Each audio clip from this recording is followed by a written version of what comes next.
Mon podcast IMO.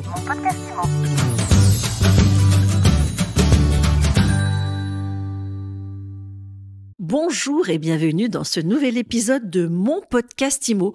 On s'intéresse au marché immobilier en Aquitaine et on en parle avec Vincent Poulou. Bonjour. Bonjour.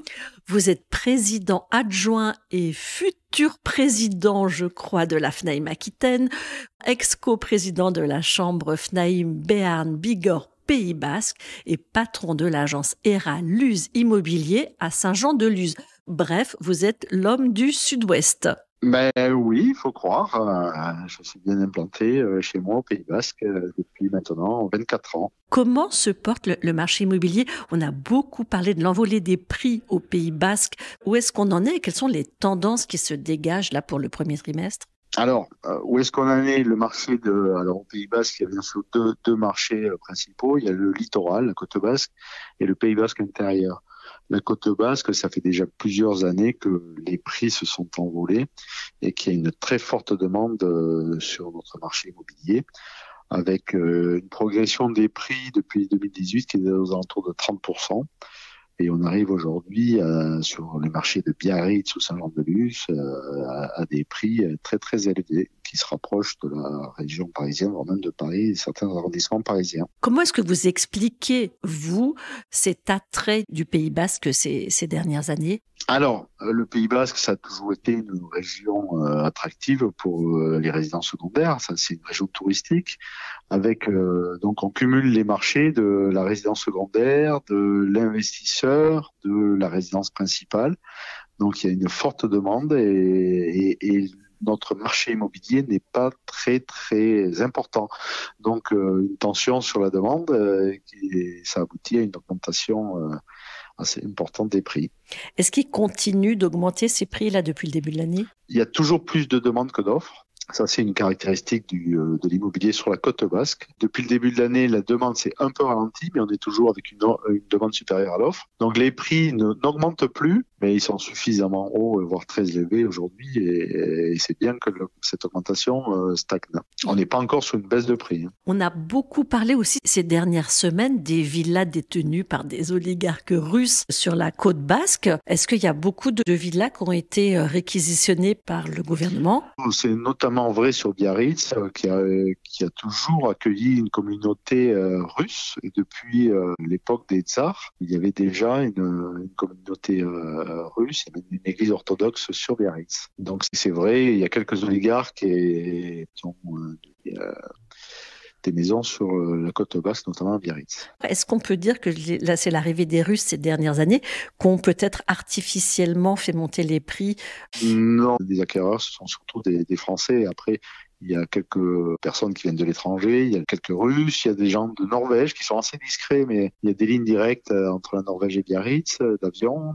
Cette clientèle est assez discrète, mais qui est présente sur le Pays Basque, qui vient notamment jouer au golf, parce que nous sommes un pays qui compte beaucoup de parcours de golf, donc les gens viennent aussi pour il y a le surf, le golf, la gastronomie, donc on est assez connu pour ces choses-là au Pays Basque, donc ça attire les gens de peu partout dans le monde, et c'est surtout des Français, le marché est surtout détenu par les Français. Vous nous donnez des fourchettes de prix ?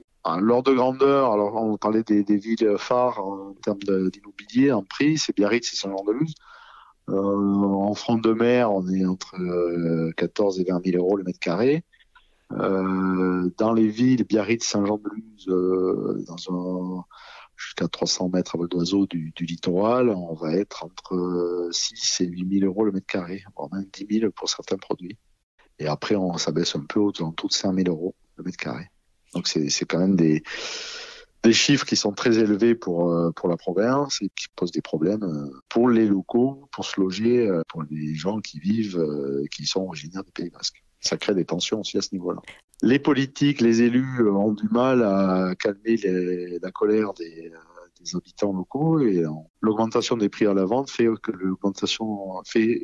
une augmentation des prix à la location. Donc les loyers sont chers et ça devient compliqué de se loger pour les locaux. Alors les élus ont tenté, ils viennent de prendre une réglementation au niveau de la communauté d'agglomération du Pays Basque. Et aujourd'hui, ils ont décidé que pour louer, pour avoir une résidence, pour pouvoir mettre en location saisonnière un bien, il faut compenser. Et la compensation, c'est la création d'un logement équivalent dans la même commune. Donc trouver un local qui n'est pas une habitation, le transformer en habitation, le mettre en location à l'année et la mener en compensation. Or, ce marché n'existe pas. Et ils viennent de décréter une interdiction à terme de la location saisonnière au Pays Basque. Qu'est-ce que vous en pensez ? Mais nous sommes assez contre. Alors, on n'est pas contre une régulation parce qu'il y a eu aussi une augmentation assez importante du nombre de logements mis en location saisonnière. Nous, à la FNAIM, ça fait plusieurs années qu'on alerte les politiques en disant qu'il faut transformer aussi l'incitation à louer. Si vous louez en location courte durée dite saisonnière, vous avez droit à un abattement fiscal qui peut aller jusqu'à 71% de vos revenus fonciers. Et si vous louez à l'année, vous êtes imposé sur le premier euro. Avec les inconvénients de la location vide, on ne peut pas récupérer son bien que tous les 3 ans sous certaines conditions. Or, les revenus fonciers sont quasi les mêmes, voire un peu plus en location saisonnière, avec une fiscalité très très favorable. Donc tant qu'on ne bougera pas ça, l'incitation ne sera pas là et la nouvelle réglementation ne va pas faire revenir, comme le prétendent les élus, des biens soit en location à l'année. On en reparlera. On n'a pas parlé encore du Béarn. C'est un marché qui est beaucoup plus accessible. Oui, c'est un marché qui est beaucoup plus accessible. Pour être une ville, on peut le dire, sous-cotée en termes de prix. Elle n'a jamais réussi à décoller. C'est une belle ville, une jolie ville, une ville étudiante. Mais les prix, ils sont encore assez abordables et pour les investisseurs, ça peut être un endroit sympathique où investir. Et alors, c'est quoi les prix ? C'est quoi les rentabilités ? On est sur du 2000 € le mètre carré à Pau. 2 500 € le mètre carré et la rentabilité, on arrive à des 10% bruts de rentabilité sur Pau. Les placements sur Pau sont bons. Est-ce qu'il y a beaucoup d'offres ? Il y a de l'offre. On peut investir assez facilement à Pau, il y a de l'offre. Et il y a de la demande en termes de location. Pau est un bon marché. Pour finir, j'aimerais qu'on parle de l'émergence de tous les nouveaux acteurs de l'immobilier qui essayent d'avoir une part du gâteau.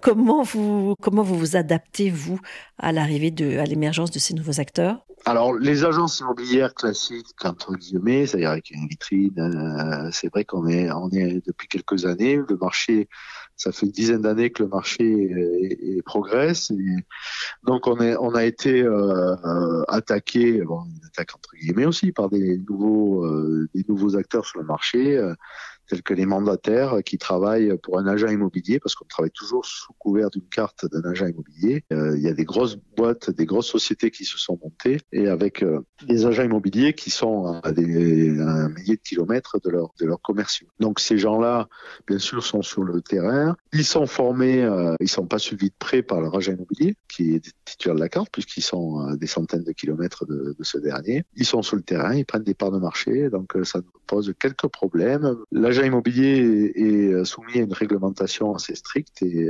on a du mal à faire respecter certaines parties de cette réglementation par ces nouveaux acteurs. C'est une concurrence qui existe, qui est là, qui est pérenne. On ne peut pas dire que c'est... Au début, on pensait qu'on pourrait lutter contre et les faire disparaître. Mais bon, ils sont là aujourd'hui. Ils sont sur le terrain, mais à nous d'être plus professionnels, plus près de nos clients vendeurs ou acquéreurs.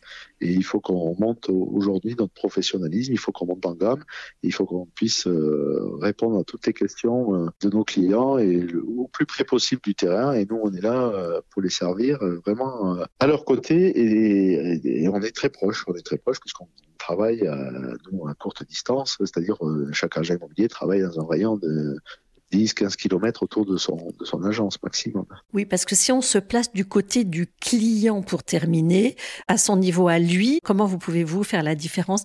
Moi, un client qui serait pas content, et Dieu merci, ça n'arrive pas souvent, parce qu'on est plutôt bien classé par nos clients et ils nous le rendent bien, mais un client qui n'est pas content de mes commerciaux peut venir me voir. Je suis là tous les jours, toute la journée dans mon bureau.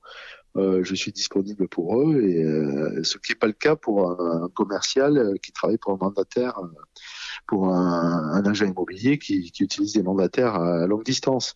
Un client mécontent n'aura affaire qu'au commercial. Il n'aura jamais affaire à l'agent immobilier. Et je suppose que le nombre de commerciaux de ces réseaux ne connaissent même pas le nom du titulaire de la carte professionnelle. Travaillez par l'intermédiaire d'un agent immobilier, mais de préférence, choisissez un agent immobilier qui est installé près de chez vous, que vous pouvez aller voir s'il y a un problème, et avec qui vous pouvez trouver des solutions si jamais un problème émerger, se révéler. Donc c'est plus simple et plus efficace et plus sécurisant. Merci beaucoup Vincent Poulou. Je rappelle que vous êtes président de la FNAIM Aquitaine. Merci à vous. Et je vous dis à très vite pour un nouvel épisode de mon podcast IMO à écouter sur toutes les plateformes et à retrouver tous les jours sur MySuite IMO. Mon podcast IMO.